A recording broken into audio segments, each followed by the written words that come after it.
What is up, my friends? How are we? Your weekend has officially started and you are very welcome along to Friday night's late night agenda. I hope you all have a wonderful weekend planned, or whatever it is. Please feel free to let me know in the comments.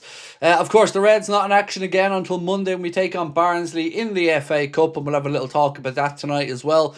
We'll of course discuss the fallout from the Gabriel Martinelli incident. We'll talk about the frustration in the January transfer window. And the first poll question of the night is already live in the chat when I'm asking, would you be disappointed or upset if Liverpool didn't make a first team signing in January? Because in all honesty, it's looking like we might not, ladies and gents. Now, I know David Lynch and some others have talked about stockpiling young talent, and, we'll get into that. And honestly, I've got no problem with that. But my take on the centre-back situation, I think if we don't get one in January, it's an unnecessary risk in my opinion. So we'll talk about that. We'll talk about last night's result against Arsenal, see how we're all feeling the day after. We'll talk about Mingueza and a potential cheap opportunity for him, albeit it looks like we're not going to do it. There's a link to a player who wants to leave Spurs. That might be worth a conversation. And of course, lots more to come.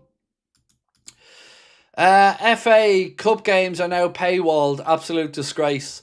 I haven't paid attention, to be honest, mate.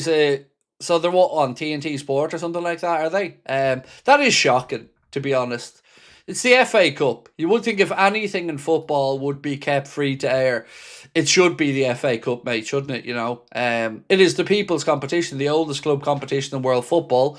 And yeah, it's disappointing if that is gone behind a paywall, because the thing about it is, in the short term, it might seem beneficial, but in the longer term, when you're trying to get the next generation interested in football, access and availability to the sport is an important thing.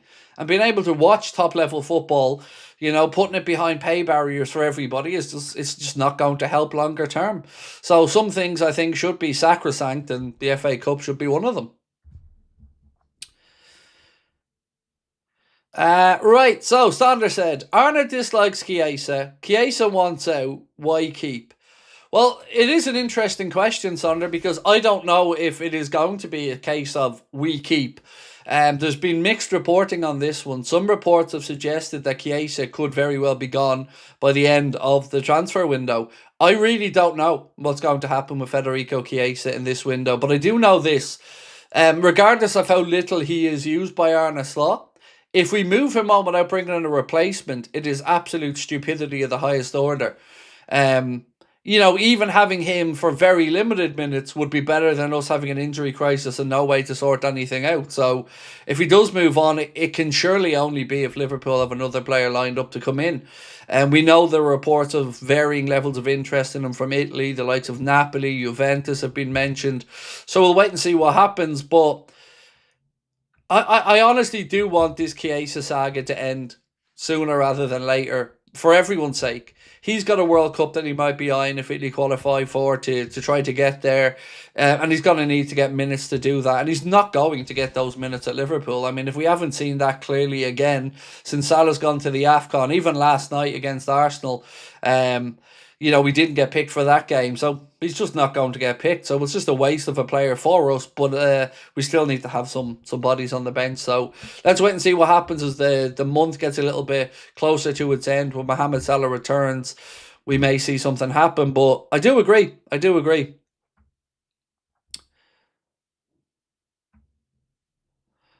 got a bit robust overnight. Still pals, mate. I don't know what you mean by robust or whatever, Stu, but no issues with me and you, bro. Never has been, never is. Yeah, I don't know. Last night was a really weird one for me, ladies and gents, because, I left that game last night, left watching the game with you guys, I should say, and I felt really positive, and I haven't felt that way in a while, and I kind of caught myself a little bit off guard with it, because when I was doing my match reaction, and even afterwards, since reading through the comments and the player ratings videos and stuff like that, it seems like a lot of people were unhappy with the draw last night. And whilst, of course, in the grand scheme of things, I do understand everyone's perspective. And you know me, I've been calling out a lot of the manager's tactics. But last night, I don't know, it just felt like a decent point. And I felt like a good shift put in from the lads. And we often talk about effort and Liverpool fans appreciating that effort and that work rate. Last night, I think The system, yes, it was set up to be somewhat negative. It was set up to do a job, and I think we did that job. Could we have scored? Yeah, maybe. Maybe we could have created something from a set piece, but to go there and keep a clean sheet, I think is impressive. And I don't know what this means longer term. I'm still very much in the same mindset with the manager, but I was happy and pleased last night that we managed to get a draw at the Emirates and not concede any goals. But do let me know what you guys think about it, because like I said, I know we all look at these in different ways, and it feels like a very different 0-0 draw to the Leeds United one, as an example. And that might be because, we were home against Leeds, but it also feels like a better draw than the Fulham one. It feels like a better draw than the Leeds away. Yeah, I thought right across the board the fight was there and the effort was there last night, and I thought that we were compact defensively, and yeah, I enjoyed it. Don't know why we're signing young players if Slot wants to play Rio. Right, it's a good kicking off point, Derek, mate. It's a good kicking off point. So let's have a little chat about this then. So, a couple of things that have been doing the rounds that caught my attention today, and that Connor drew my attention to on some of them. So let's start with David Lynch. And David Lynch has said, whilst a widely craved January move for Mark Guéhi may not be planned by Liverpool, they've still been active in the centre-back market this month, with the question as to whether this newly formed strategy is aimed at stockpiling young defensive talent. And look, I would almost agree with David in a strategy to stockpile young defensive talent in the future. I've no issue with that whatsoever. I mean, we all want Liverpool to go out there and get in the best young talent. And I'm not trying to be argumentative towards anybody else here, but for me, whatever about stockpiling the talent, great. I'm all for building up a stable, a good potential future talent. Two things, like that gentleman said a minute ago, are we really going to see Arne as the one to start giving these guys the opportunity and bring them through? That's up for debate. But what I would say isn't up for debate is that we need a centre-back now. Right now. And if we don't do that, I think we're taking a massive risk. So let's have a look at roughly what some of the bookies think is going to happen with Mark Guéhi's future. And of course, this is just an indication of where the money is going. It's not something to be taken as gospel. But roughly, him staying at Crystal Palace is the favourite. It's more likely, according to where the money's going, that he stays at Crystal Palace. Manchester City then come in at 5-2. Liverpool to sign him this month are 10-1. 10-1. That is pretty unlikely. Now, Liverpool, of course, did unveil a signing today. More MDI joined today and welcome to the club. That's great. Young centre-back for the future, but we do need somebody for the here and now. And there's nobody's going to convince me that we don't need a centre-back in this market. No journalist, no other fan, nobody. It's a dereliction of duty to not get one in. And the Mark Guéhi situation has now become even more confusing, because we know Manchester City may be about to plop some money down on the table to try and get him, and still it looks like we're going to sit back. So, a couple of things. David Ornstein said Arsenal retain long-held Mark Guéhi interest, most likely as a summer option. Arsenal discussing Crystal Palace defender and in touch with his camp. Liverpool also want the England international at the end of the season, but Manchester City are keen immediately. And he goes to credit John Crossmire for the Arsenal story, and then speaks about his piece in The Athletic. Lads, what are we doing? Like, I don't know how seriously we wanted Semenyo or not, but he is now a Manchester City player on a 5.5-year deal with a 10% sell-on clause, I think, to Bournemouth as well. So that one's done. Manchester City have made their move there. Now we have a situation with Mark Guéhi where, let's say, for instance, he's given his word to Liverpool that he'll join at the end of the season. That's all very well and good. But if Crystal Palace accept an offer and Mark Guéhi gets, let's say, a wage offer or a guarantee of minutes in a team like City, who, without the charges against them, will be playing Champions League football, will be challenging for trophies, who's to say he doesn't think, okay, I'll take it up? I just think we're really, really, really running a risk here. Whereas the money we could have spent on him in the summer, I think we should be dropping that money right now to get this deal done. I really do. I don't see any reason not to push ahead to try and sign him now, other than cheapskating. That's the only thing I can think of, because I don't understand why we left it so late to bring him in the summer. And then clearly we wanted him. He's available for the right money now. Palace are already looking at some other options. And we're just still sitting on our hands.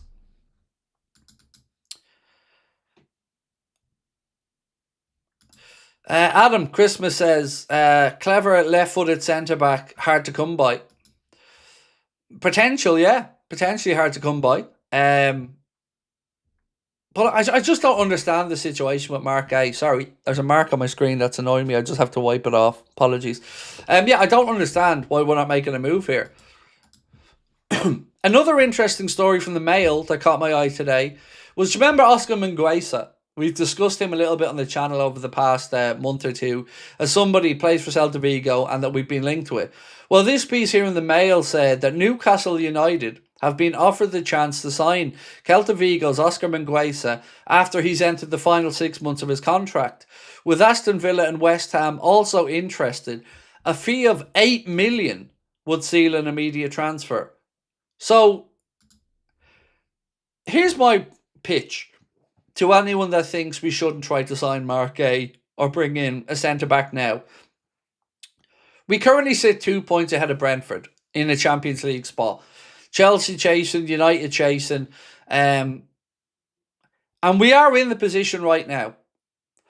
But there's nothing to say that we won't pick up an injury or have another bad run of form that sees us drop out. And surely putting the money down for a centre-back now that would at least alleviate some of the potential concerns or possibilities of us dropping out of those places, let alone staying in it to try and win it this season, it just seems like, is it worth it for the sake of 30, 35 million? Surely it's not worth rolling the dice and missing out on Champions League football over 30 or 35 million quid.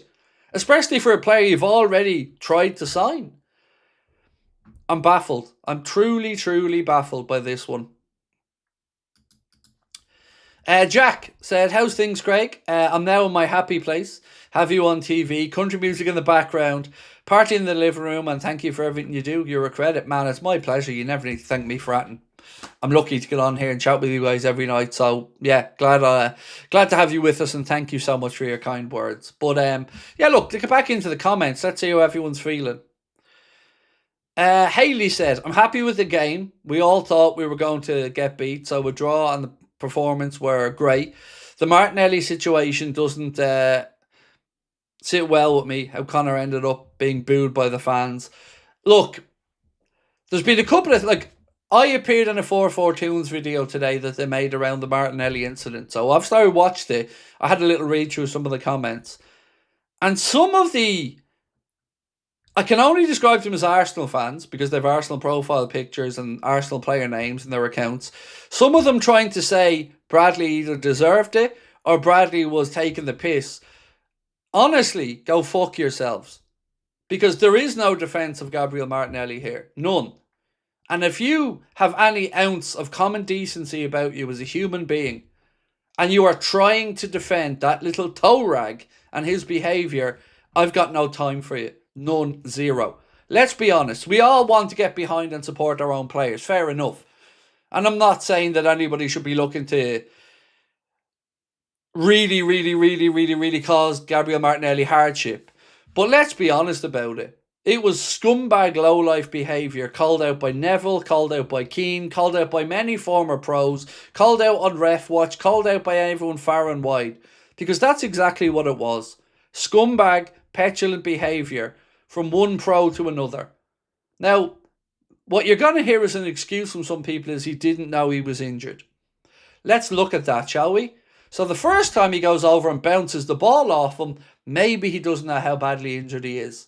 And as for him rolling on or off the pitch, have you ever had a sore knee or a sore leg? Have you ever been on the ground? I'm sure movement going ow, ow, one side to the other is part of that.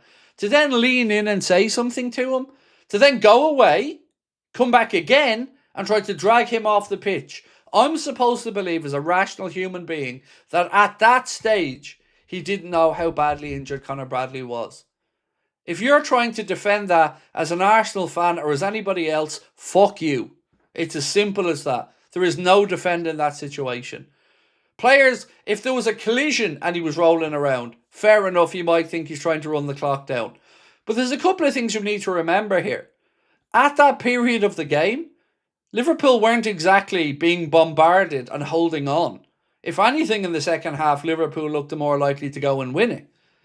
And when a player kicks the ball away and goes down with nobody near them, everybody that's ever watched the game of football knows that that's a bad sign. It happened with Giovanni Leone, we know what happened with him. It happened with Conor Bradley with nobody near him. And I'm supposed to believe that Martinelli didn't think he was injured. It is a lie. It is bullshit. His apology is bullshit, and he can sick it where the sun don't shine. Simple as that. Low-life scumbag behaviour. It isn't even up for debate.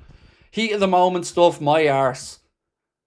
It was just, we can't beat this team, and I'm frustrated. I didn't start the game. I haven't done that since I've come on, and that's all that was.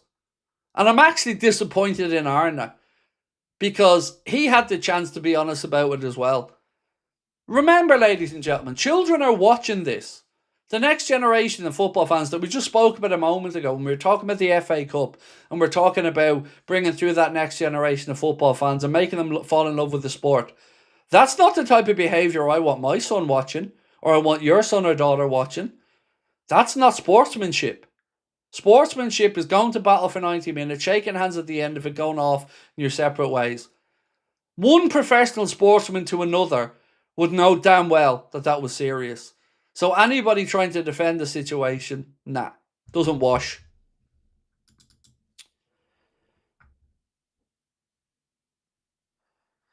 No one talking about Gabriel Ragdoll and Wirtz is mental. It's ridiculous. And to be fair, it has been spoken about by quite a bit. But anybody trying to defend it or his apology is pure bollocks. This is his apology, by the way. James Pearce posted this last night. I don't know if it's from Instagram or X or wherever, but Connor and I have messaged and I've already apologised to him. I really didn't understand he was seriously injured in the heat of the moment. I want to say I'm deeply sorry for reacting. Sending Connor all my best for a quick recovery. Now look, an apology in any situation is always welcome, as I've said to you guys many times. But that apology is about as sincere as me saying to my wife that I'm not going to eat some junk food over the next few days. It is another PR piece of bullshit. Because you knew in the moment. Don't try to make out like you didn't. I knew he was seriously injured. Anybody looking at that knew he was seriously injured. And for Martinelli to pretend otherwise, I'm sorry, I'm not buying it. If they're commenting on 442s, they're likely kids. But that kind of comes back to my whole point, isn't it? You know, we don't want the next generation of football fans thinking this is okay or acceptable. These people are role models. And there is a way to act in these situations. Now, I was actually pleasantly surprised to hear from others. Let's read through two former United players and what they've had to say about it. Because I actually felt a little bit guilty last night. Because I was talking about playing in my day when I was playing, and if that was one of my teammates, I'd probably end up being sent off because I'd have flattened them out. Simple as that. I would have. And I wouldn't have given a fuck. Because if that's one of my teammates, one of my brothers, and you do that to him when he's writhing in pain, then I don't care. Simple as that. No, I'm not a pro, so I wouldn't have the same consequences. But here's what Gary Neville had to say. He said it was disgraceful. And he said, I'm fuming with Martinelli. I don't know how Liverpool players didn't go over and absolutely whack him, to be honest with you. And also Roy Keane said, I didn't like it at all. It happened to me once. I was badly injured and a player stood over me. It's not good. We know football. The player's a good lad. Throwing the ball at him, standing over him and getting a little knee in him. He tries to force him off. That behaviour is an absolute disgrace. So fair play to Neville, to Keane and to others calling it out. Because that's all that was a disgrace.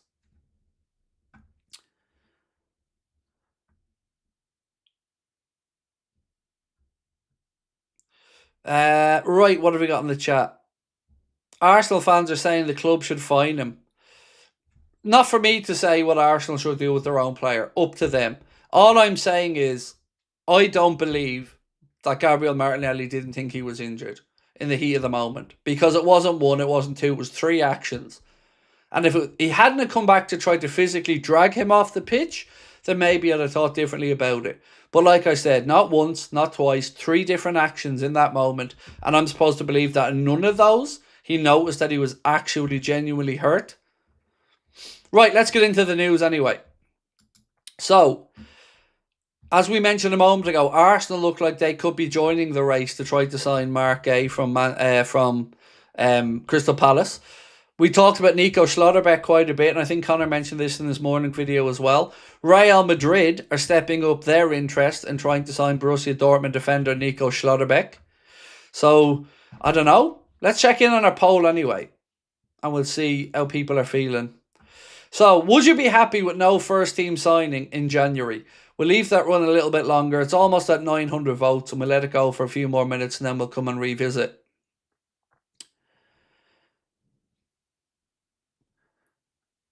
Arsenal is officially the Atletico Madrid of the Premier League. Arsenal don't even need Gay. They just need a manager who doesn't get his players injured before kickoff. So, on the game last night, can we focus on that for a minute? Because I want to know how you guys feel after the game. Because, like I said, I almost felt embarrassed at how giddy I was by the 0-0 draw. And the more I've thought about it, I must be because I was expecting us to lose. Now, I did say I never expected us to get a pasting, but I did think we would lose the game. So even right up until the end of that game, I was still nervy that we might not get the point. And look, you can say a point isn't good enough because it doesn't do that in our season in general, which is fair enough. But it was denying them a win, and it made them a bit more jittery, and it made their attempt to win the title a bit harder. And also, I think we deserved it.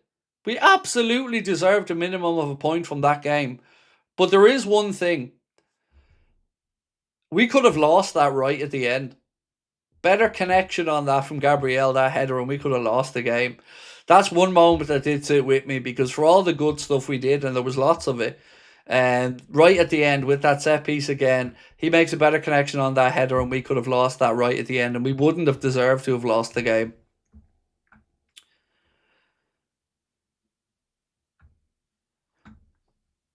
I've been so happy all day, said Paul Owens. It is a mad one, isn't it? Because it doesn't do anything for us, But I think it was above what I expected from the game, and there was a lot I liked from the game as well.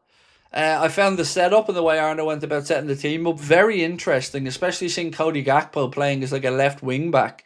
I found that very interesting. I found the false 10 or the double 10 role through the middle interesting. But also, I thought the Frimpong was outstanding.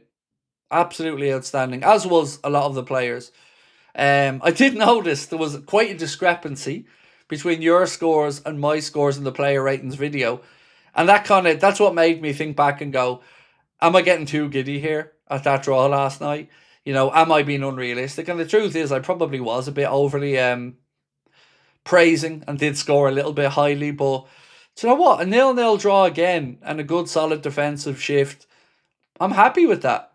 Because we never really looked like conceding too much in the game until right at the very end. Conor Bradley was unlucky. His shot came off the bar. If we get that Wirtz penalty, that could have gone differently. If Frimpong times the ball to Wirtz a little bit better on his pullback, that could have gone our way. So there was lots to like about it in that sense. And on the substitutions thing, which again seemed to be something that split the fan base, or at least our community, I still think it was right not to make changes. And the more I've thought about it overnight, I'm going to come up with another reason. Remember what happened when we got the late goal against Fulham? And Cody Gakpo comes up, scores the goal, Frimpong crosses, Gakpo scores, and Gakpo's backside hadn't even hit the bench when we conceded an equaliser. So, with Arne looking at that game last night, and it getting to 60, 65, 70, and he's looking and thinking, well, we're actually in control of this in the second half, knowing that we've got no Premier League game for 9 days, and he's got an FA Cup tie against Barnsley on Monday, which he can use players like, let's say, Jones, who didn't get on, Rio Engamoa, Federico Chiesa, Georgi Mamardashvili. I actually think it was the right decision not to make changes, because we have the rest, like we said, and we were doing very, very well in that moment, and I didn't think there was any need to rock the boat. So for once, I didn't have any complaints about no changes, until, of course, the very late enforced one for Joe Gomez coming on for Conor Bradley. Pat Paddy Wacker said, Craig, you heard me saying even last night at halftime, Gary Neville's supposed to be impartial. He slates us every chance he gets. To hear him talking the truth about Martinelli was refreshing. So, as you know, I don't listen to any of the comms when I'm doing the games with you guys because I have it on mute. But I do get a lot of people who are frustrated with the way Neville goes on at times, yes. But that's because there is blatantly no defending that situation. There just is none. You know, it's clear he was in the wrong and very in the wrong.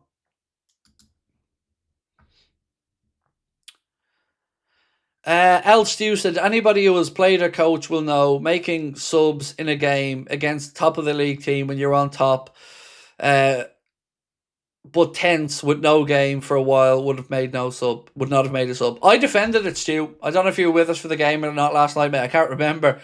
But I defended the manager on that one because I thought it was the right decision. Now, I want to make something else really clear. I don't for 1 second... I'm not one around from Arna at all yet. I just think that was a good display, and I've always told you guys, I call it as I see it, and I will praise when I think it needs to be praised. And last night, I think we deserve praise. The lads played their hearts out and fair play. Right, let's talk some more transfer stuff. So, here's what Virgil van Dijk said on the Bradley Martinelli incident. Our thoughts are with Connor, first and foremost. Hopefully it's not the worst, but it doesn't look great. A long ball came over. Connor was challenging for it. See, he wasn't challenging for it though, Virgil. He cleared it because there wasn't really anybody near him. And then he fell down on the pitch. Martinelli obviously then pushes him off the pitch. Our fans react to that. We all came over together. Everybody was unhappy with that moment, and rightly so. It doesn't look great for Connor, and it doesn't look great in Martinelli either. We're focusing on Connor. He'll have medical tests in the next 24 hours. Then we'll have to adapt. So, look, I don't know what's going to happen with Connor Bradley or how long he may be out for. We hope for the best news, of course, but, we wait and see what happens. But even at that now, it even makes me more determined that we should be looking for a defensive reinforcement in this window, because best case scenario, Bradley's going to be out for a bit, and we're already short, across the back line. We've got Frimpong. We've got Gomez is coming back in. We don't know how Joe, is going to be. Will he pick up a knock? We still have Canada and Virgil as our only fit real centre halves, along with Gomez. So just need to get a centre back in. If we don't get a centre back in, I really fear that we won't even get a Champions League spot, because I can't see us not picking up an injury in that department. And if Virgil, for instance, was to pick up an injury because we can't rest him, we're screwed. He's not getting any younger. We're talking about a 34-year-old man in a World Cup year who, pretty much has to play week in, week out, every single game. It's not out of the question that workload may eventually cause another injury. So get a defender in. Martin Lawrence said, I was happy enough with the performance. Thought we settled into the game after 20 minutes and played better football, just lacked a finisher. Yeah, that's absolutely true. I do wonder if we had Ekitike last night, may that game have gone a little bit differently. But, I've bemoaned Aaron at half-time a lot this season. And I've said we've come out second half of games and looked worse. Well, we came out in the second half yesterday and looked much better. Arsenal controlled the first 45. Didn't really hammer our goal or anything, but I would say it's fair to say that they were the team pushing forward a bit more. Second half, though, right from the kickoff, we were much better, much more in control of the game. And you could sense the frustration and the angst creeping in to Arsenal. And you could almost, although I couldn't hear it around the Emirates, I could feel it. And you could sense that there was an unease there.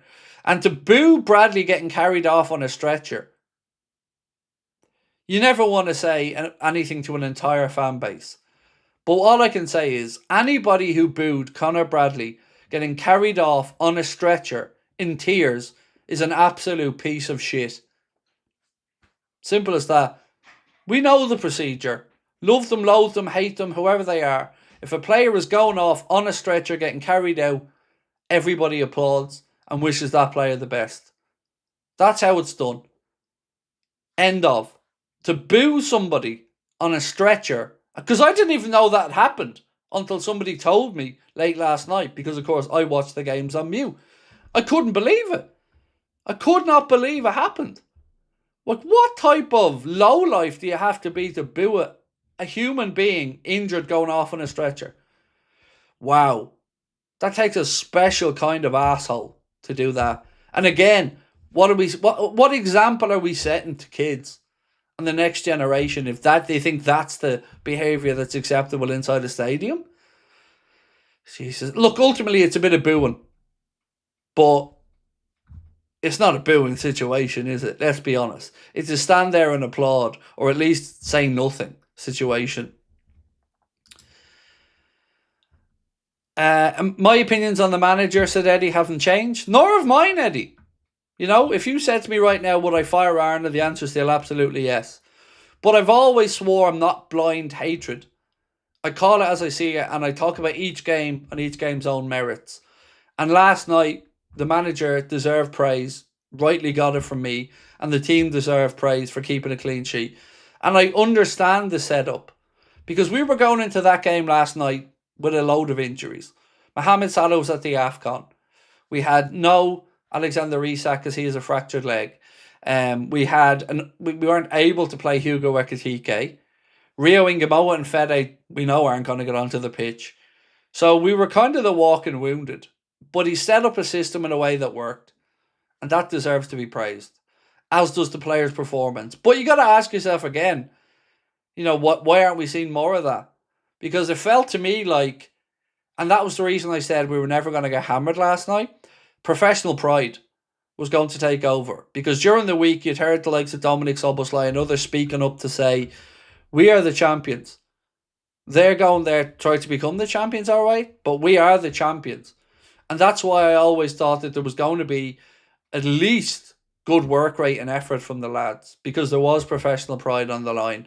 And we seen that last night. Now, the key is to make sure we can do that moving forward. And like I've said, there are some tricky enough fixtures coming up, and I'll run through them again in a moment.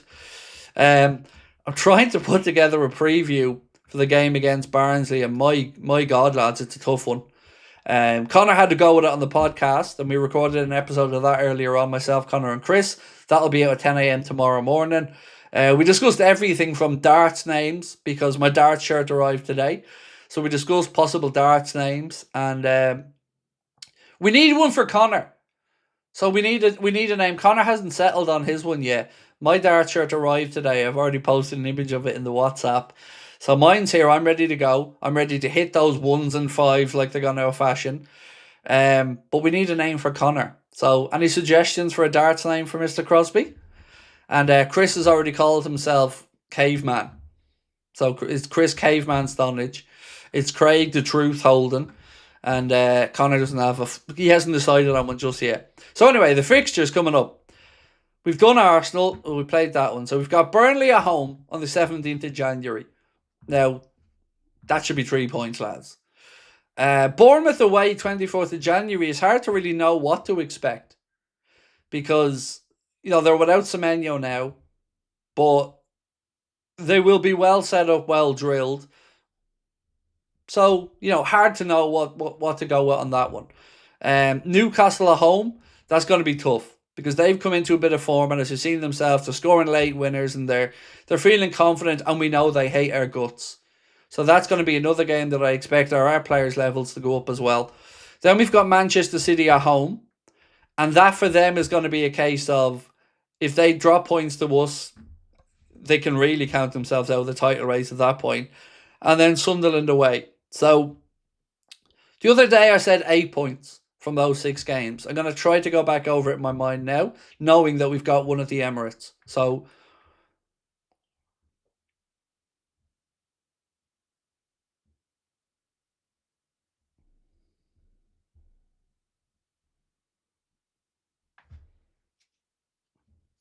I can see 9 to 11 points maybe there now. Feeling a bit more optimistic about it. You got a point at Arsenal. I expect us to beat Burnley. So that's 4. Bournemouth away, I'm unsure. Could easily win it. Don't think we'll really lose it, but a draw could be on the card. So pessimistically, I'll say a draw. So that's 5. Newcastle at home. That's going to be a tough game. But let's say we win it. Newcastle at home. Let's say we win it. That's 8. Then we've got Manchester City at home. That could go either way, or it could be a draw. And then Sunderland away. So let's say 8, draw with City. 9, Sunderland away. Maybe a draw there or a win. So that's what I'm saying. Somewhere between that 9 and 11 bracket is kind of where my head's at now. Crusher Connor. Connor the Comma Crosby. Am I going to watch any of the NFL wildcard games this weekend? Absolutely, Martin. Absolutely. I was actually looking at the schedule earlier on to see who's playing when. 100%, especially looking at that Packers game against Chicago. That's going to be one I'll be... Packers, Bears, go Pack. That'll be one I'll be definitely setting myself up for. L Stew said, does the FA Cup third round remind you of snow as a kid? I don't have memories of the FA Cup really growing up, mate. That's why I've always said I feel a bit left out. You know, when the romanticism of the FA Cup comes around for people, Stu, I can never explain this, but I've always been somebody that preferred the League Cup. And I don't really have many FA Cup memories growing up. You know, a few finals stick in my head about, you know, walking out of Wembley and whatnot, but the FA Cup third round, no. I can't say it really evokes too many memories for me, mate, at all.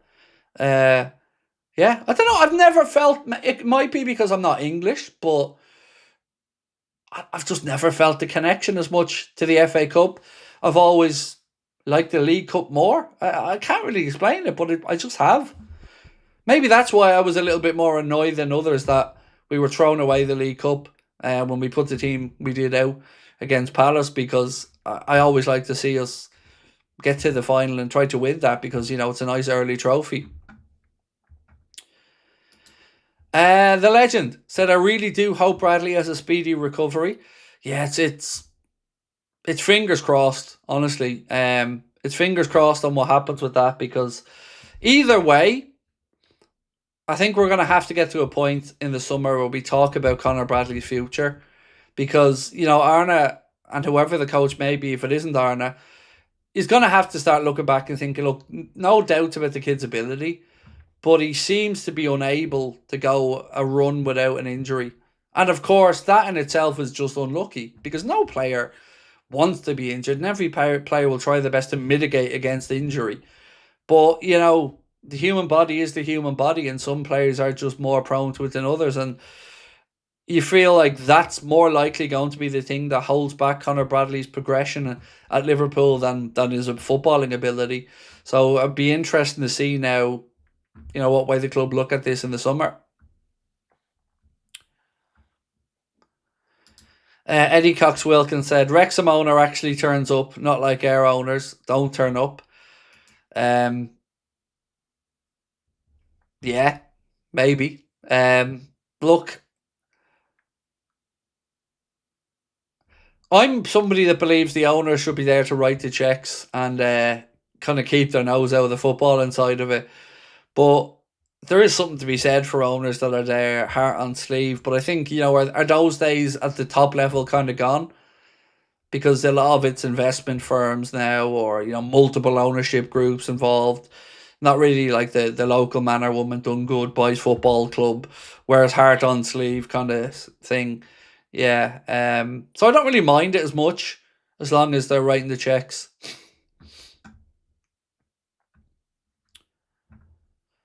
El Stew said, Craig, as a kid, all I had was a newspaper, teletext, the match of the day. FA Cup round 3 footy was on TV and always seemed to snow. Was it not on ITV back then, though? I swear, maybe I'm getting confused with St. Greavesy or something, but I used to stay a lot at my grandmother's, and because my dad used to work managing the door of a nightclub, and, you know, my mum would often go up with her friends and stuff there when they were younger as well. And I used to spend a lot of time with my grandmother's and my uncle, who was a Leeds fan. And we'd sit there and we'd watch the football match of the day and stuff like that. But, yeah, no, the FA Cup, it does just stick out to me, Stu, man. I don't know why.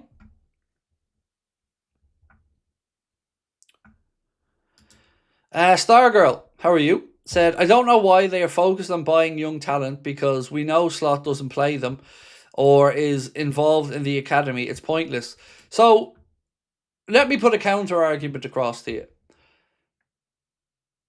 Buying young talent, depending on how they're handled, can actually be quite profitable as well.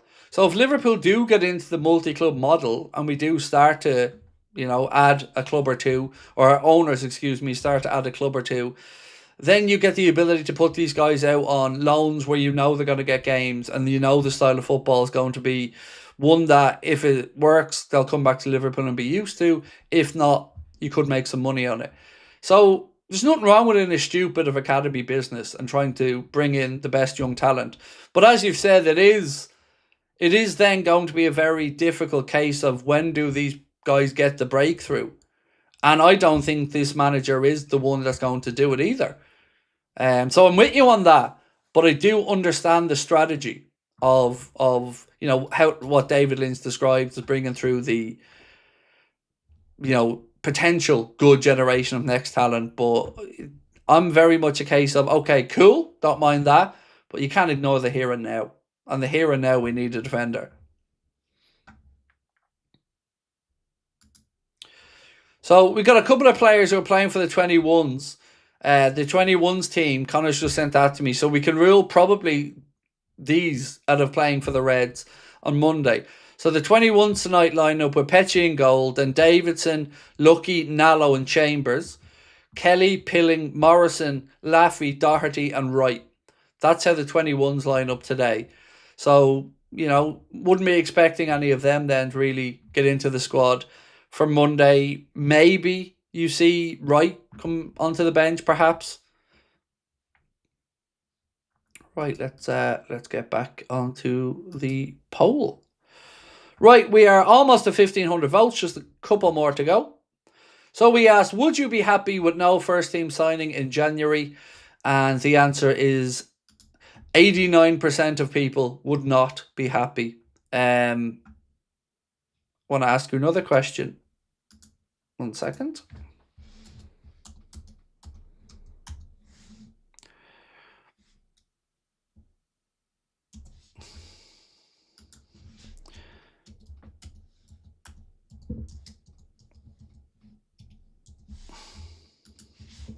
One sec.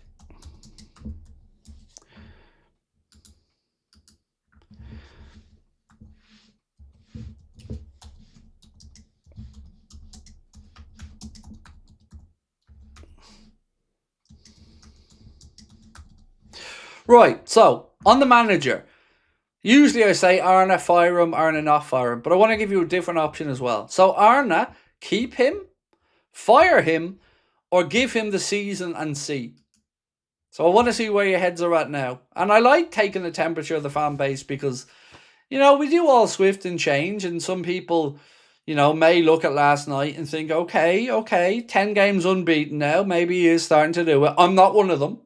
I still think last night was more an anomaly than the norm. So I still need a lot of convincing. But I want to see what you're thinking. So we'll come back and revisit that one in a while.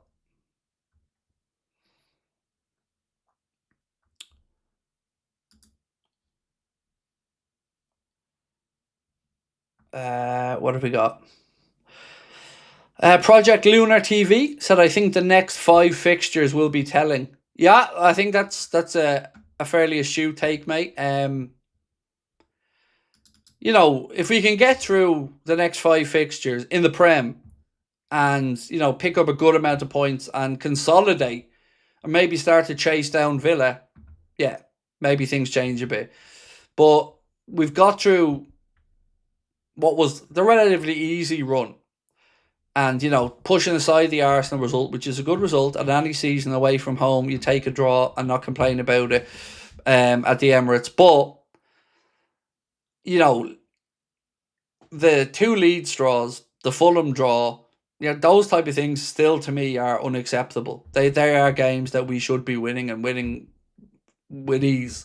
So, yeah, the unbeaten run doesn't really mean as much to me because I think it's littered with drop points. Sorry, let me just play catch up. The legend. I was actually thinking about you earlier on, mate. Genuinely, I was. I was wondering how you were feeling after the game. You're always very kind and drop in and have a chat with us about how things are going in the season.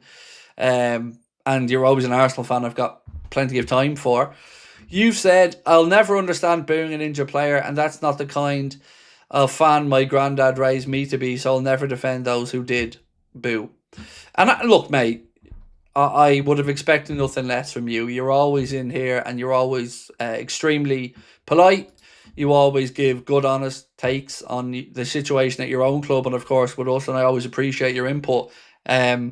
Just though, if you wouldn't mind, and you don't have to super chat it, you can just put it into the chat and I'll find it. But I'd love to know your take on the game last night, as an Arsenal fan. Because I spoke with Lee Gunner, obviously, after the game last night, and that felt like if I was in his shoes, I'd feel like that was a chance to really underline the title credentials and stand on Man City's throat and say this is our title. That last night, if I'm Pep Guardiola now, I'm thinking, well, we've had a few fuck-ups this season and yet we're still within striking distance of them. I think they have to play Arsenal at their gaff as well. So that wouldn't have been a performance last night if I was an Arsenal fan that would have filled me full of confidence that, it's a formality that we're going to win the league. Because last season, I felt like it was a formality. At this point, we were winning the league. I didn't have many doubts about it whatsoever. But that wasn't overly convincing from Arsenal. It felt like the jitteriness was there. And it felt like a little wobble is going to come.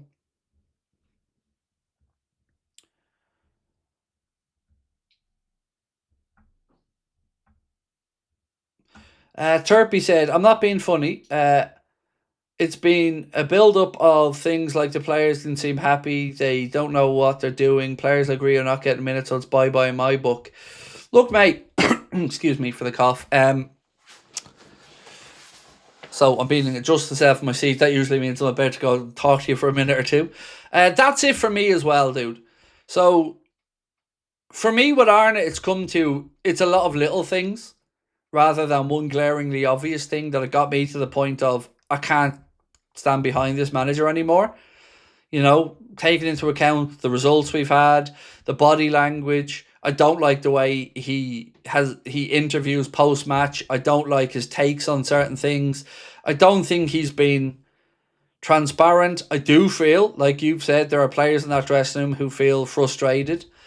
All these things together, I'm not getting a harmonious FC picture.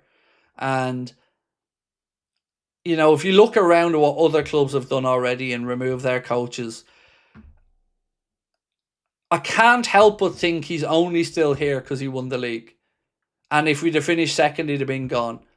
And that answers my own question. He's not good enough. And it hasn't been good enough. And a good, solid defensive display, which was much appreciated yesterday, that doesn't change anything. We still look a little bit lost and we still have big headaches coming down the line. Some of them, by the way, above Arne's pay grade, like the Canade contract situation. That's one that I'm still scratching my head to figure out. But some things are starting to come better as well. Like Frimpong's influence on the team is growing. Wirtz is getting better and better. You can see it. So there are definitely some things. But it'll be interesting to see when Mo comes back, what he does with Mo, if Gakpo continues to play. Because I was disappointed in Gakpo's performance last night. And I know he wasn't playing in his usual position or even as far advanced as he normally would. But I just, again, think everything is just too pedantic and too obvious with him. And he's just, like I said, he chips in with goals and assists. But I'm not on the edge of my seat. Whereas when Frimpong picks up the ball and he gets at a fullback, I'm on the edge of my seat, excited about what he's going to do. If he's going to get a cross in, and more often than not, he's been very influential and impactful now in the final third. Frimpong, like he done Lewis Skelly last night, and Skelly didn't even bother going after him because he knew he was gone.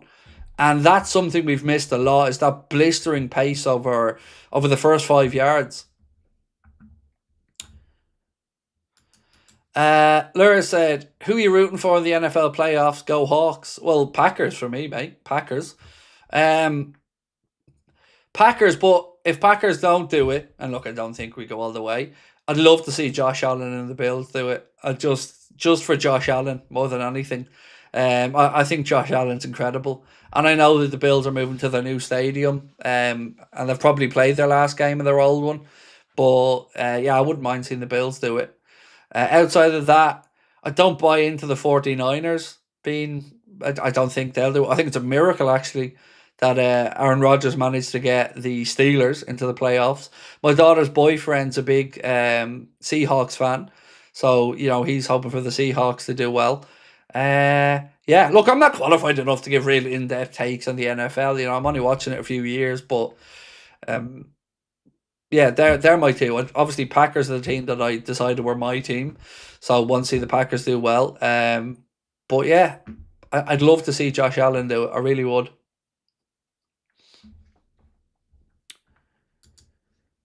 It's been a weird one though, right? It's been a weird, and how many coaches have been fired? I think eight, something like that. John Harbaugh being one of them from the Ravens after like 18 years. 18 years, I didn't even know coaches stayed that long in NFL clubs or teams. 18 years, that's nuts. Phil said Rams for me. Yeah, did McVay win it with the Rams?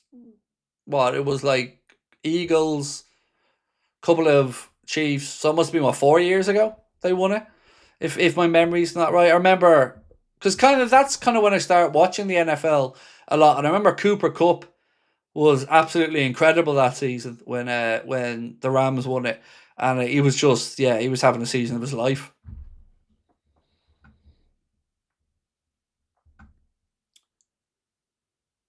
Arsenal fans are furious with Neville and Keane's comments. Well, Arsenal fans can go fuck themselves if they're furious with it. Look, I really don't care anymore. I have tried my best to be polite and kind towards Arsenal fans. And I'm not saying they're having a pop at me, but there is no defending that situation. Don't even try. You'll want to defend your boy, fair enough, but there's no defending it. It is an indefensible situation. And Neville and Keane's comments are just honest comments on how anybody, any pro in that position would have felt. So Arsenal fans can either, accept that their fella was wrong, or they can just fuck off with their deluded opinions. With all due respect, it's that simple for me. There's no defending it. And to be annoyed about somebody else for saying it, it's people, even on Ref Watch, you got Jay Bothroyd even saying the same. There is no defending that situation. So if they're upset, they'd be more upset with me manager, again, being a pussy. That's what I'd be more upset with their manager not being able to find a way to grab a goal. Again, last year he had Martinelli running to the corner flag with 11 minutes to go like a chicken when they were 2-1 up and we equalised. And this year, he comes out in the second half, and I don't know what he did, but it certainly wasn't proactive in an aggressive sense to go forward. So I'd be starting to be more concerned about that if I was Arsenal fans than worrying about Martinelli, who is going to receive no punishment for it other than the yellow anyway. So, let's talk Bradley Barcola for a second. Fabrice Hawkins has been writing a little bit about Bradley Barcola. Bradley Barcola has been the subject of a contract proposal at Paris Saint-Germain, and his camp have not yet responded to the offer. The club would like to know the player's position, as this will also shape Paris Saint-Germain's upcoming transfer windows, particularly if he harbours a desire to leave. Paris are preparing for all eventualities and have drawn up a short list of targeted players, even though those concerned have not yet been contacted. Barcola represents one of PSG's key dossiers in the coming months, and there is a clear desire to keep him. For now, although the player attracts significant interest from abroad, as he already did last summer, notably from Liverpool and Munich, he has never expressed a wish to leave. It is an interesting one because Barcola's name is one that has come up in quite a few conversations. And Connor has a sneaky feeling we make a move for him in the summer. So it is worth keeping an eye on the situation with PSG. Their stance, to be fair, has always been one of they don't really want him to go and are trying to keep him, but definitely feels like keep an eye on that situation because there is a sincere appreciation of Barcola from Richard Hughes. What do you think of your recent cameo on 4-4 Tunes? Look, I always just feel very grateful to be in any of the 4-4 Tunes vids, to be honest. The lads have been very kind and include me in a few of them. I've been, appearing in more and more of them lately, which is really cool. Yeah, and look, I don't mind. I'm somebody that whatever way they want to use me in 4-4 Tunes, whether it's in a take the piss out of me way or have me in a funny moment, I'm somebody who is well capable of laughing at himself. So, yeah, I love it. I love it. And like I said, to me, as a father, my son loves 4-4 Tunes, and it kind of that almost is more impressive to my son than the channel that he sees daddy in the cartoon on 4-4 Tunes. So, yeah, I love it. I love 4-4 Tunes, and I'm very grateful for anything that they use me in. And they've always got my permission to put me in wherever they want. Right, let's talk Van de Ven for a second. Because a report in Sport said Mickey Van de Ven wants to leave Spurs. An LFC transfer room posted this, credit them on the post. They said non-LFC at Sport, which I believe is a Spanish publication, said Mickey Van de Ven wants to leave Tottenham. And then they asked the question, would you take him at Liverpool? So I'm going to come and ask that when we get through this, Arna. I'm going to ask, would you take him? Because for me, he's one of the ones I felt like we missed out on when he was at Wolfsburg, but he does have and has had some injury concerns. So let's try and get the Arna vote up to 1,000 or so, and then we'll move on and talk about Van de Ven. So we're asking Arna, keep him, fire him, or give him to the end of the season and see.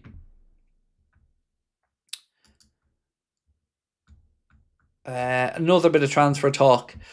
Carlos Baleba. Let's talk about him for a second, because there is a piece coming from Spain, from Defensa Central, that said Real Madrid have been looking at Brighton and Hove Albion midfielder Carlos Baleba. Now, you may remember the other day we spoke about Liverpool being interested in him, Manchester United being interested in him, and I think Spurs were another name interested in him. This piece here says, however, they balked at his asking price of over £75 million. Well, the numbers when we were talking about them the other day were being reported at between 80 and £87 million. They feel if they're going to spend that amount of money, it will be better invested in dream signing of Vitinha, who apparently is who Real Madrid really wants. So, Baleba is certainly another one to keep an eye on over the coming months, because he's been linked with United strongly. I don't know if that's changed much since Amram's gone. We know Liverpool are going to be looking for somebody in that neck of the woods. I don't think it'll be Baleba for us, because Brighton want to sell.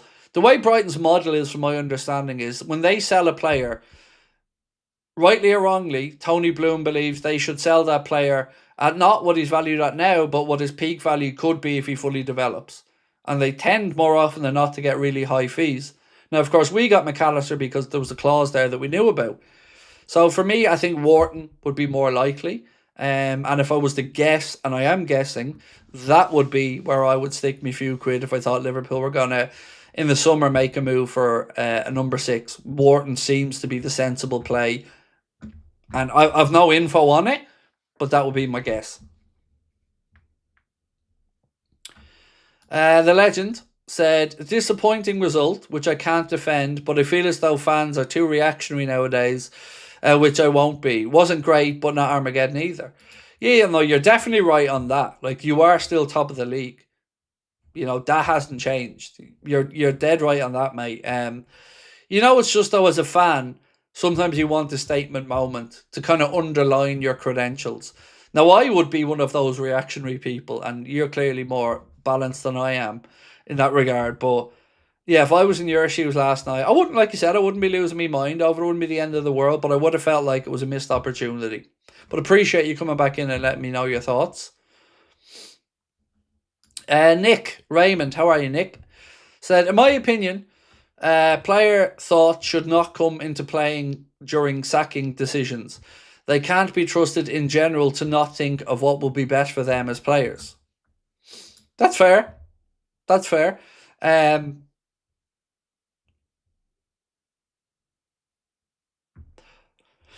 Results, playing style, and fan opinion as well, I think, are important when looking at a manager situation, because if a manager doesn't really have the full buy-in and backing of the fans, it only takes a couple more results and then it'll go back again. Which is why I keep saying, when you get to the point in a conversation where a manager's future will be looked at if X happens, or if the run of results in the next few games aren't great, it takes a lot to come back from that. For instance, let's look at Xavi Alonso at Real Madrid. How many times since he started there already have you heard Super Cup is going to be the big test, or the next month is going to be the big test? And it just feels like he's going to be fired. It's just a matter of when and how long he lasts. And that's why I've always thought it's going to take a hell of a lot now for Arne to really turn this around. There was a comment made by, I think it was Paul Gorsterine Doyle, one of the lads on the Echo, and it was a really good comment, and it said that draws are nothing but a loss with better PR. And normally I would say that is absolutely spot on, but last night's draw didn't feel like a loss with better PR. It felt like proof that we were still capable of mixing it at the top. And without a striker or the availability of one, it was good to see us find a way to be competitive in the game and get something from it. So I would argue that the travelling Reds who went down to London and are travelling back are in far better form from that one than they would have been travelling back from the 2-2 draw Fulham a few days earlier, where that would have felt like a kick in the balls leaving there. Same against Leeds United away at Ellen Road. So that last night felt like maybe a bit of a moral win, maybe. Paul Beer said, for me, 0-0 at Arsenal felt like a win. I think it's probably just because of our expectations going into it, mate. There was a lot of people outside our fan base, even perhaps talking Liverpool could be looking at 3s or 4s here. And I always thought we'd be competitive in the game, but I did think we'd lose it, and I did predict that we'd lose it. So when we didn't, yeah, my reaction was probably a little bit over the top in a positive sense. But you know what? I don't want to apologise for being positive about it, because it's been a while since I felt the ability to come on and be genuinely positive about something we'd seen with the Reds. So last night I went to bed a lot happier than I have in recent weeks.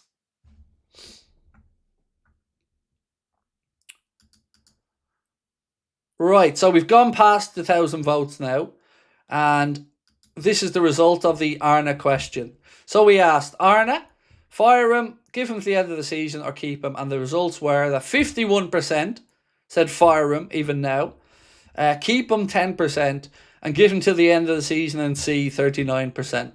So still the majority, at least in this poll, think he needs to be fired even after the draw with Arsenal. And, to me, I'm in that camp still. The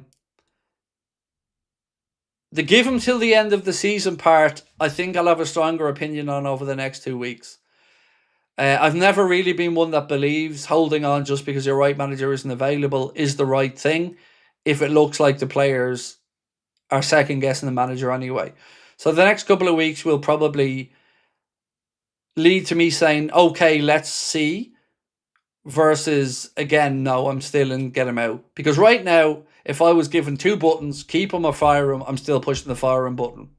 On the Graham Norton show, they have the chair where the chair goes backwards. Well, I'd be pushing the button for the chair to go backwards right now, still, because I haven't seen and don't think he is going to turn it around. But, like I've always said, I'm willing to be won back around, but there's a good bit for me to go, yeah, personally. Now, the Van de Ven thing.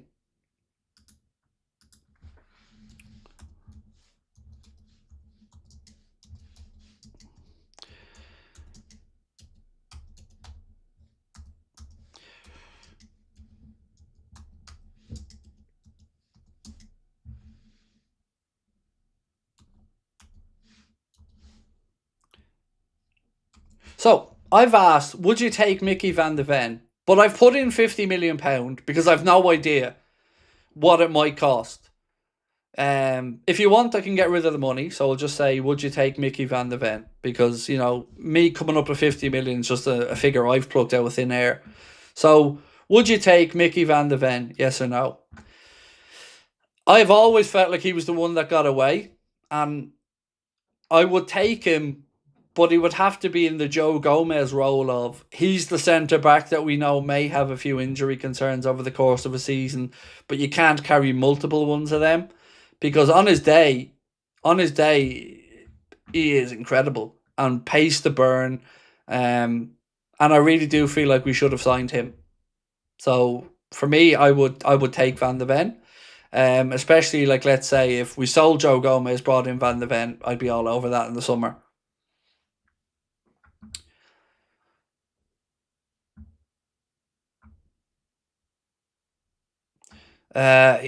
Gonna cost close to 100 million. Well, I removed the fee from the equation, the conversation, mate. But look, there is no way on earth that anybody's going to ask near £100 million for Van de Ven. His injury record alone would stop anybody from looking at those figures. Yeah, it doesn't look like things are going very well though at Spurs at the minute. Still, fans not really getting behind the style of football from the manager. So many different little fallouts between the players as well, and little snidey argumentative moments. Yeah, it's not looking great for Thomas Frank there, but I guess, yeah, I did remove the price tag because, like I said, I was only speculating to the number. Oliver said, Craig, do you think we get GUEHI? No. Because I fear Palace are going to put the money down on the table this month. And I think if we matched it, I think if it came down to Liverpool and Man City both willing to pay the money, I think he comes to Liverpool. But I'm not aware of Liverpool seemingly going to put that money down right now, whereas Manchester City do look like they are going to put their money down on a centre-back and try to get one in right now. And if they do that, much like with Semenyo, and we don't move, yeah, there's not much we can do about that. Like I said, I don't know what would have happened if Liverpool tried to get Semenyo. I don't know if he would have gone one way or the other. But I do know we have a chance to get Mark A. And we know he was willing to come. We've seen that in the summer. But it is a dangerous game right now for Liverpool to play because, like I said, even if the information that I've had and that Lewis Steele has mentioned, that the Cave's kind of mentioned, that perhaps, there's a gentleman's agreement there. Well, gentleman's agreement ain't written down on paper, ain't worth a shit. So if Crystal Palace get a fee they're happy with and push for him to go and give him the whole, it's, the fee will help the club out, Mark, and you're going to a good club. If we're not in the mix, then I fear he doesn't join Liverpool. So for me, January feels like if he stays and doesn't move in January, I'd be more confident again that he does come in the summer, even though you'll have other clubs interested in him. But if somebody plops their money down on the table and we don't match it, that's where I'm worried. Because look at it this way. It's hard to say how in love we were with Mark A.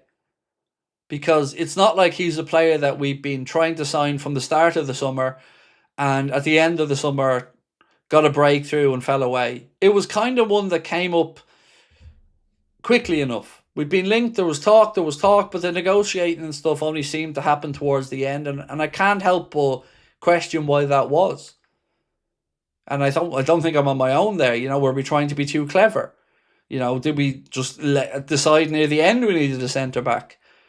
But I feel like City are going to spend, and I don't want to see Mark A ending up at Manchester City because I think he would be an incredible player for us. Think of a future with him. You've got an aging Virgil, of course. You've got Giovanni Leone.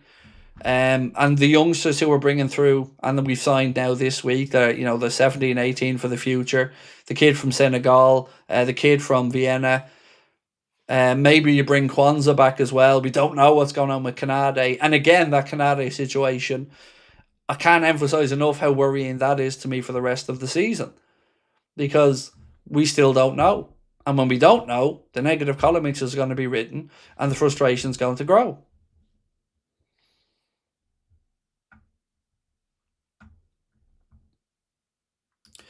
Blaine, how are you, mate? And thank you for 7 months with us as a member, bro. Appreciate you.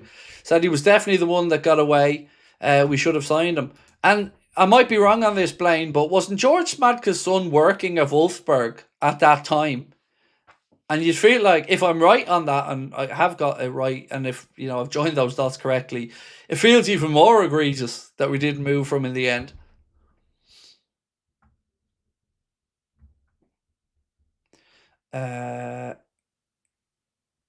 Isn't it an ACL? I don't know. Who are we talking about? If we're talking about a situation with Conor Bradley, we don't know what it is. There was some reports of a dislocated knee, but I don't know what it is. Oh, Craig, Indy's news. So the phrase indie and news always makes me worried. Again, someone's going to have to send it to me on WhatsApp, though, because I don't have X. Would you accept no centre-back in January but Bastoni in the summer? No. And Stu, it isn't because I don't like Bastoni, mate, because I really rate Bastoni. But when I say I think our season hinges on a centre-back coming in now, I'm not trying to exaggerate it. Because all I can do is look back at years gone by. And when we've been in similar situations and we've rolled the dice, the results have never really been quite favourable. Kabak Davies, hardly call them glowing signings or, huge pluses. Alisson Becker's beautiful header saved us. Arthur Mello's situation was an absolute piss take. So, as much as I'd love Bastoni in the summer, no. Centre-back now. Because no centre-back now gives us less chance in the Champions League, in my opinion.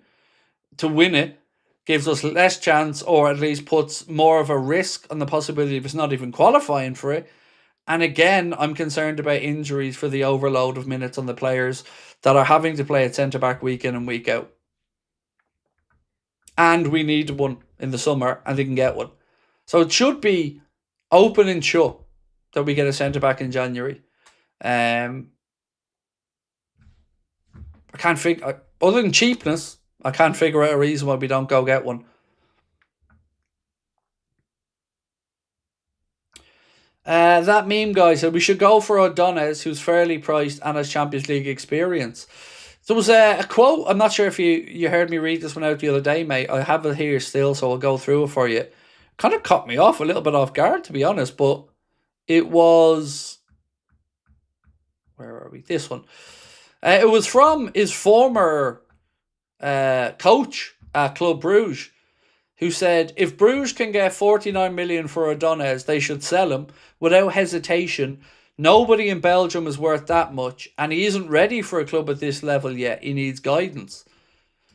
That's an interesting one. Because from what I've seen of O'Donnell, he does look good enough. And he does look like somebody who would be worth 35 million quid to 38 million quid.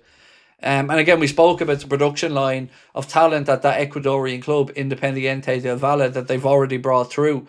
You're talking about Piero Hincapié, players like Moises Caicedo, and who was the other one that I always keep forgetting about? Another centre-back that they brought through. William Pacho, all from the same club in Ecuador.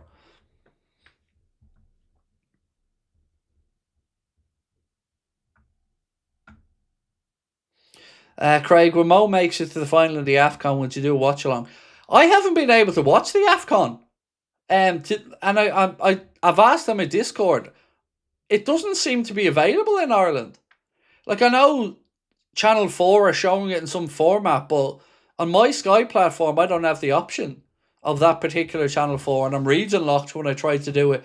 So I haven't been able to see any of the AFCON. It used to be that it was on Eurosport, and I used to be able to watch it that way. But now I think Channel 4 have exclusive rights to it, and unless the final is going to be on Channel 4, E4, or one of their main platform channels, I haven't been able to see any of it.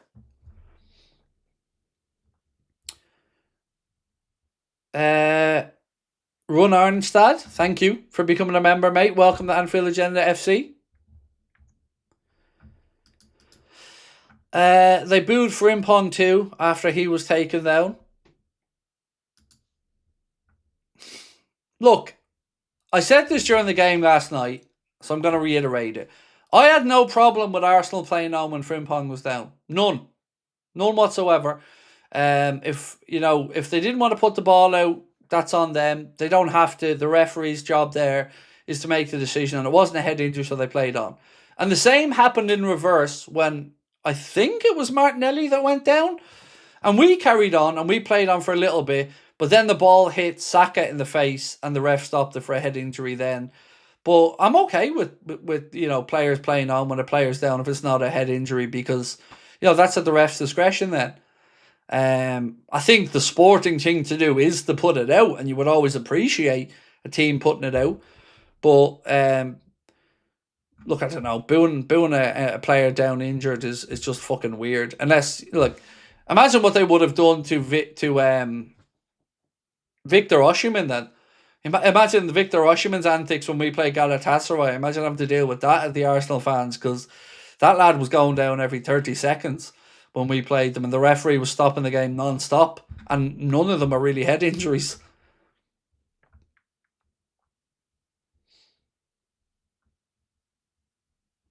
That meme guy said Craig might be a hot take, but for a club like Liverpool, our bench is not good at all, especially for a team that wants to compete.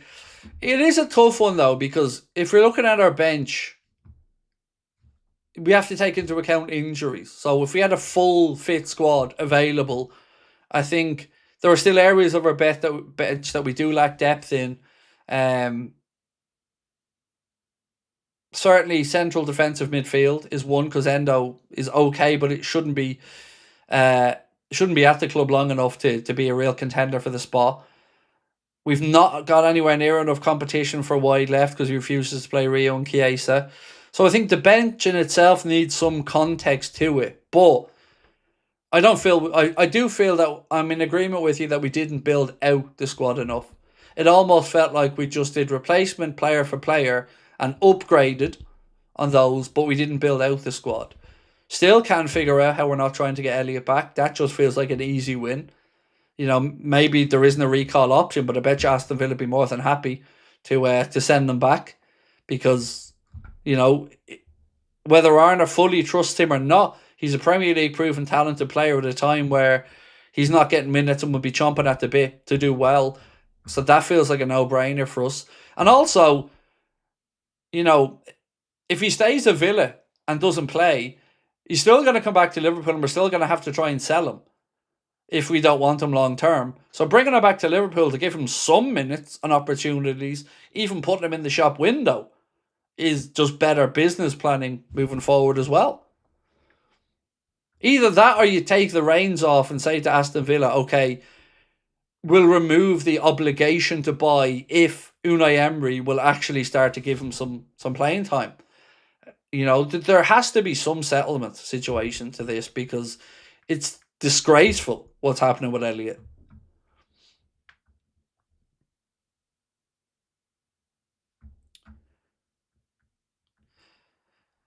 Indicator News is Antonio Nusa interested for us. Is he the Norwegian playing Leipzig, is it? Nusa? I don't know. I have a couple of bits of news that I'm holding back for a news video. A late news transfer video, because I always like to hold one or two things back so I'm not just boring people with the same content over and over again if you've watched Late Night Agenda. So I do have a couple of bits that I haven't spoken about yet tonight that will be in the video.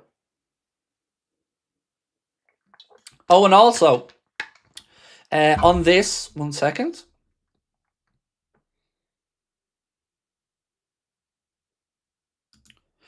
So on this, we're very close now. I think we're within about €550 or so of hitting the €3,500 target to send Adam and his brother back over to the Euros. So as you can see, Adam and Dylan have been selected to represent Team Ireland in the European Championships, which is held in Serbia in February. Adam and Dylan are twins who are competing on the MMA circuit for a number of years. To be picked again to represent their country means the world to them. Unfortunately, MMA isn't a recognised sport, which means funding isn't available in Ireland, and this means that we have to raise the money for them to be able to do this. That was written by their mum, and our community has done absolutely incredible. We're nearly up to €3,000. He needs €3,500 for himself to go over with his brother and his coaches to compete. If you don't know much about Adam, you can research him up. He's a multiple-time national Irish champion, a European champion, a world championship runner-up, and this kid, I believe, will make it all the way to the UFC. He's a local guy from my hometown. We've donated €1,000 into it, and I'm going to be working moving forward with him to help him to fund his nutrition and stuff like that. But this is a bit of a time-sensitive thing, so if anybody can make a small donation to help us get to that target, which we're so close to, it will be hugely appreciated. Irfan the other day, absolute hero, made a €567 donation. Brian's made a big donation.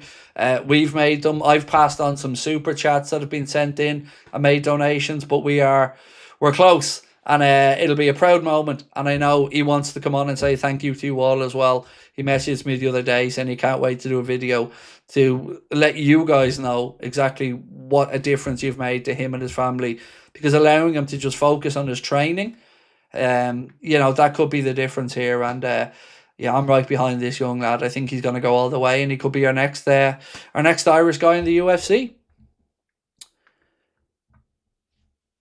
Right, one sec.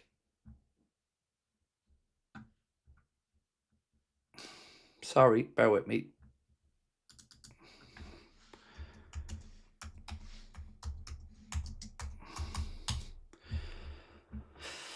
Right, where are we at? Poll, what was the... Right, we've plenty. So we have a few minutes left, so keep going on the poll. Would you take Mickey van de Ven as the poll question tonight? Yes or no? Craig, have you seen yourself on 4-4 Tunes? I have, yeah.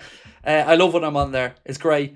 I think I've been in about, I don't know, maybe nearly 10 of them at this point. I haven't exactly kept track, but yeah, it's great. My son's a big 4-4 Tunes fan, so it makes me feel like a hero to him. So yeah, well done, and thank you to the lads of 4-4 Tunes.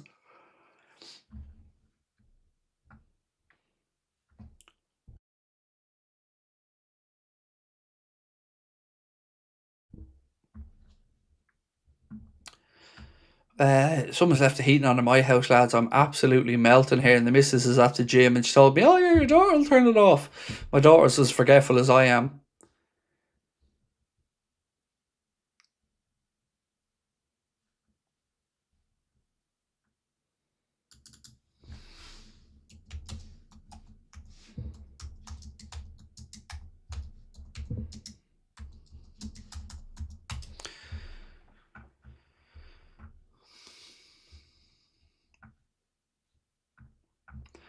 Aiden said Forest and Wrexham gone to pens. They might do it. Wow. I hadn't really been keeping an eye on that. I think somebody said something about 2-0 or something that Wrexham had gone up, but I have no idea. I didn't even actually know until someone put that score in. There was an FA Cup game on tonight. Feels so weird though, because we're fucking not playing till Monday. Mark said we're 84% of the way done for the GoFundMe, which is incredible. So yeah, we'll get there. We're getting close.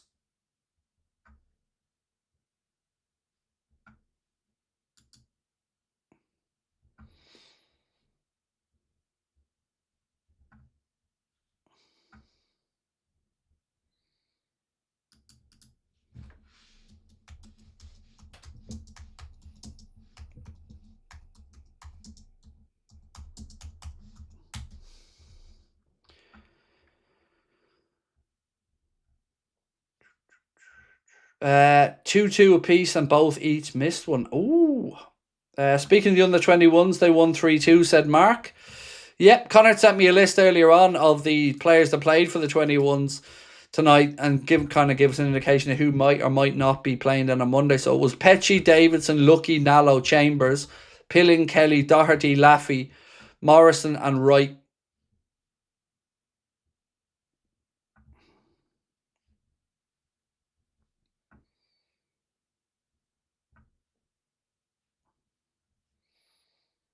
(3-2) Wrexham. Nice. Do let me know who gets through on that one, by the way. If Wrexham can pull off that giant killing, that's incredible.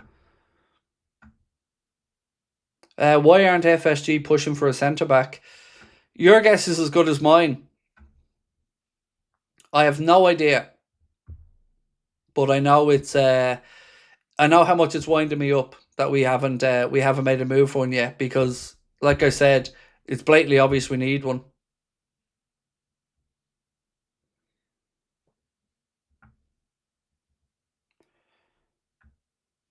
It'll be interesting to see who slot plays on Monday. Fede and Rio better be Fukin starting. Yeah, it is an interesting one.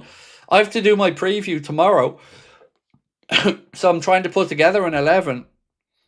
And I really don't know how to prepare for it or what to think.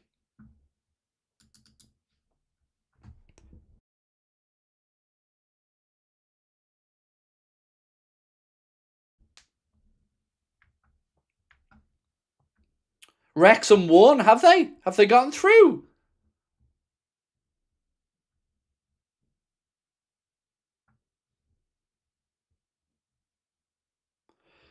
Malik Fofana. His name hasn't come up recently. Forest are out. They really have done it. Wow.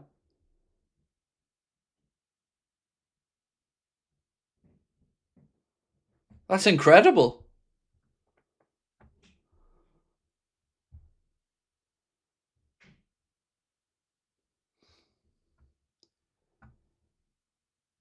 That's mad. Wow. Well done, Wrexham. That's wow. That's crazy. Craig, don't see VVD or Canade starting on Monday, nor the White.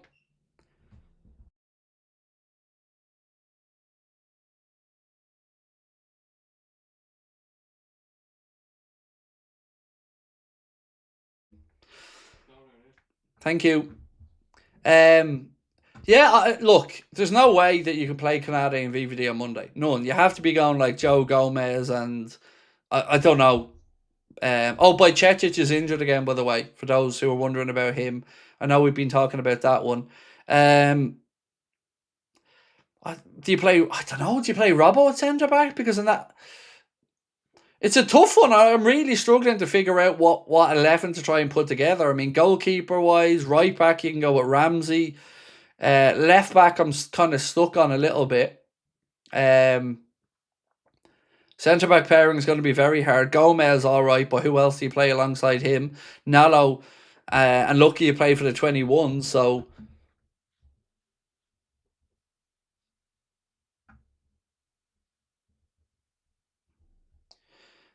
could use a young player. We just got one of the centre backs. Would they be registered in time? I don't know. Is Endo back? If Endo's back training, then there's an obvious player you could put into centre back. I don't want them using Gravenberch there because I like Gravenberch to be rested. This is what I'm saying. We have a bit of a quandary at the minute. Lucky maybe, but he played tonight. So Nallo and Lucky played for the 21s tonight. Now, that's not to say they can't recover and play again on Monday, but it's usually a bit of an indication if, players are playing that close. I don't know. Would they really be in consideration then to come again? Again, Bob, Nallo played tonight for the 21s. So the centre-backs were Lucky and Nallo tonight in the 21s game. So I don't know if that means that that would rule them out or if maybe, the plan was to give them some time and then maybe use them again. Not sure.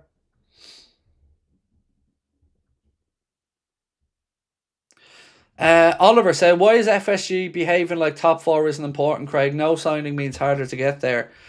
Even pushing aside the top four, what about the rest of the season? Like, what about the Champions League trying to win it this season? What about, the FA Cup? So never even mind just trying to talk about maybe qualifying or not. There's just other things that we still have to play for this year that bringing in a centre back now would help us with. So I can't for 1 second. Yeah. Greg Nallo and Lucky, 45 minutes each. That's, again, a lot of change at centre back, though, isn't it? For one game. And that's what I'm saying. I'm so intrigued because, of course, we have a lot of injuries. So, definitely you'd think Chiesa will play. You'd expect Rio and Gamoa to play. I wouldn't be surprised if Will Wright was in the squad, even though we did play with the 21s. Jones will probably play because he didn't get any minutes again last night. So Curtis Jones will probably be in there. The likes of Trey Leone will probably be in there. Yeah, I'm going to struggle to put a back four together for this one, honestly.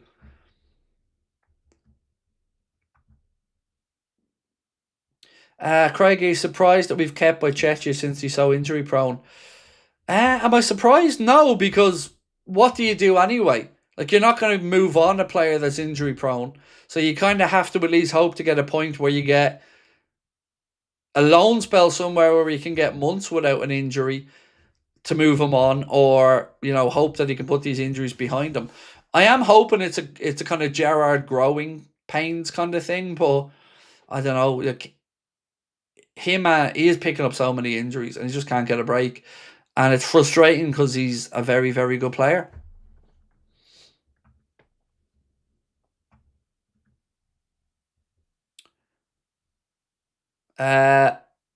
Miro said, this is so pathetic from Arteta. I think they play really primitive football. We're the only team that tried to play good football and score goals. What? Did he really say that? No, he surely didn't say that. I mean, no, I can't even believe Arteta said that, because that's ridiculous. If you talked about Liverpool, City, Chelsea, Arsenal, and said who plays the least expansive football, you'd have to say it was Arsenal, because they're defensively rigid. They're really good at set pieces. I don't know.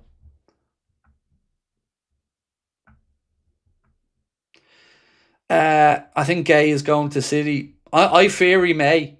Like I've said, if City go in for Mark GUEHI, it'll be very interesting to see if Liverpool match or try to make that offer, because again, I don't even know why we're still sitting here in the ninth and we're talking about wanting a centre back. It should have been done.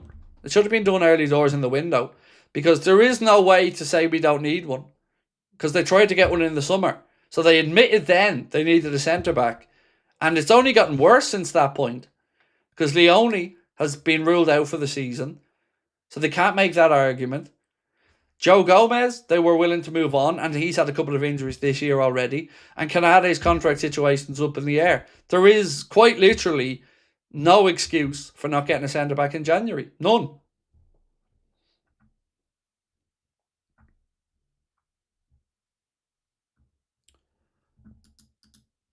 We're nearly at 1,000 votes for the Mickey van de Ven. So if you haven't voted, please do. We need about 10 more to go. And also, if you can, please do drop a like on the stream. Appreciate each and every one of you. Right, we're nearly there. Nearly there. Couple more votes to go. 999. There we go. So we asked, would you take Mickey van de Ven? And 72% said yes, they would. Which you could put me in that 72% for sure. Tomorrow, ladies and gents, there won't be a late night agenda tomorrow, as tomorrow is my day off live content. So what will be happening tomorrow is the Anfield Agenda podcast episode that we recorded earlier on this evening. That'll be coming out at 10 a.m. I will be doing a transfer news video tomorrow evening, and then tomorrow night at about 9 o'clock or so, the Barnsley preview will be going out, just to give you an idea of what's happening tomorrow. So there won't be any late night agenda tomorrow night, as we always try to take a day off when we have a quiet week coming up, and obviously we don't play till Monday, so we're going to take Saturday night off from live content, and I'm going to reintroduce myself to the family.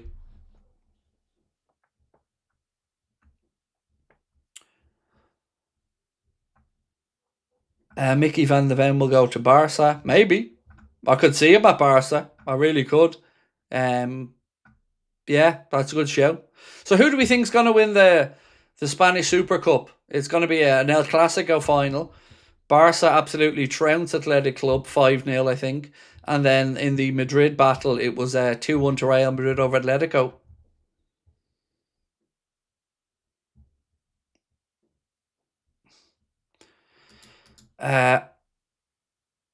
I think you meant say I find it hard to see FSG's ambitions, or because look, everybody knows I've called out on FSG for a long time to spend money, and they did it in the summer, and I praised them for it because we all needed it and wanted it. But this is the situation. I'm sorry, I'm tongue tied. The centre back situation is one that makes no sense to me in any way, because they can't say we don't need one because they wanted one in the summer. And even when they wanted one in the summer, they wanted one before Giovanni Leone had been injured. So there really is no excuse to not get a centre back in January, other than trying to say out loud none are available, which we kind of know probably isn't true. Martin Lawrence said if we lose out on Semenyo and GUEHI to Man City, Richard Hughes' job has to be on the line for losing out on 2 targets that we wanted for LFC originally. But look, I don't really know about the Semenyo one, because we knew what the case was there. So I would have to imagine if we wanted him badly enough, we would have moved. So I'm not as annoyed about that one, but my God, I'm annoyed about the Mark A one. And if he ends up at Manchester City, yeah, I would say you're into the territory there of looking above Arne Slot for anger, because it ain't on him if we don't sign. This is a Hughes, Edwards, and FSG situation to resolve. This isn't on the manager. So, look, can anybody put a counter argument across as to why they think maybe it's acceptable to not sign a centre back, or why it's a good idea maybe not to try to sign a centre back now? Because I really can't figure it out. Dan's I don't think is available yet, Kelv. I think he's back training, but I don't think he's fit yet. I think you're talking a couple of weeks maybe there for him. Eddie Cox-Wilkins said FSG just don't care. I don't think they give a shit either, to be honest, other than keeping the asset value rising. But then again, that's probably most football clubs' owners. 60s Red said we really need 2 centre-backs. Harvey Elliott would have helped, for goodness sake, Liverpool. Of course he would, man. 100% agree. Tanya said gentleman's agreement in place for the summer. So, that's fine, Tanya. But what if Man City come in now and agree a deal with Palace? Then the gentleman's agreement isn't worth a shit. But even at that, I still argue, Tanya, mate, we need one now. So I could understand if they had the gentleman's agreement with GUEHI for the summer, and they were so confident in that they were willing to let it ride. But I still think going through the rest of this season with an uncertain future in Canada and how his form's going to be, and Joe Gomez is our only backup centre-back option and he's injury prone, I think it's going to lead to an injury to one of our 2 starters that I think will have a knock-on negative effect for the season. So I can't get my head around it, Tanya. I just can't.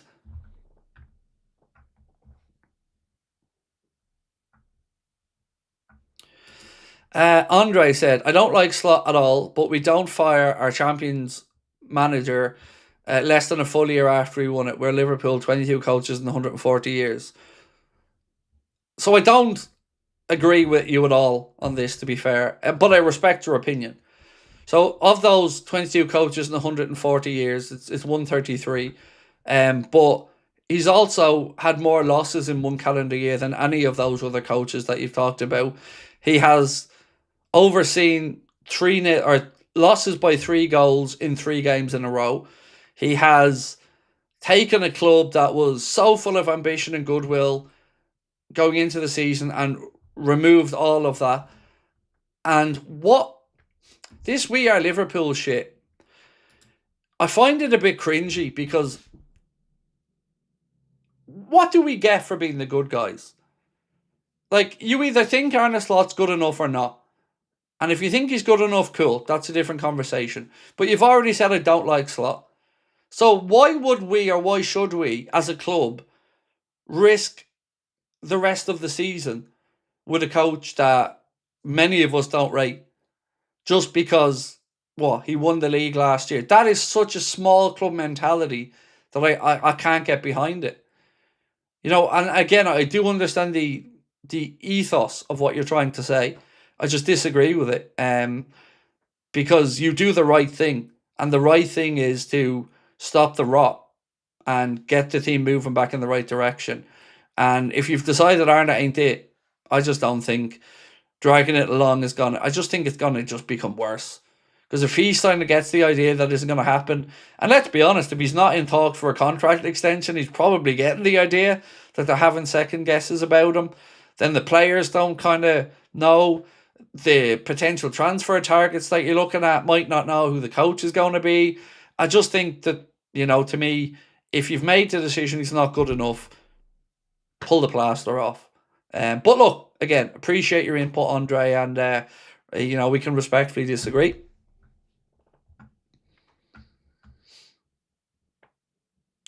Petter said, Craig, are you demanding to win the FA Cup this season? No.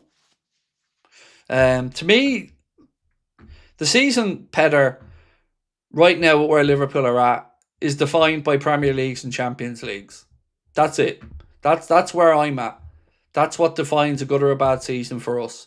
An FA Cup is a byproduct. It's yay, but it's not good enough. An FA Cup win, a fourth place finish, I'm calling that a shit season. Because the standards in the summer were not that. It was defending the league, winning a Champions League. And that they're the aims. So if you don't do one of those two with the investment we've had and with winning the league before, I think that's a failure. Look, an FA Cup is better than no trophy, of course. I'm not going to sit here and say it isn't. But I'm more demanding on the Champions League, mate, to be honest with you. Because, as much as I don't think anybody can say definitively they're going to win the Champions League, that's all he has left, because he ain't catching Arsenal. He ain't, pulling back those 14 points. So the league's gone. So all that's left now is Champions League. That's it. FA Cup to me is meh. It's, it's a trophy, but it's not a season defining, yay, we've done it kind of thing. It's not a statement. Now, an FA Cup in addition to another trophy, one of the big ones, is a good season. If you win the league and you win the FA Cup, that's a fucking brilliant season. If you win the Champions League and you win the FA Cup, that's a damn good season. But if you just win the FA Cup as defending Premier League champions, having had put up a pitiful title defence, I wouldn't say that'd be good enough personally.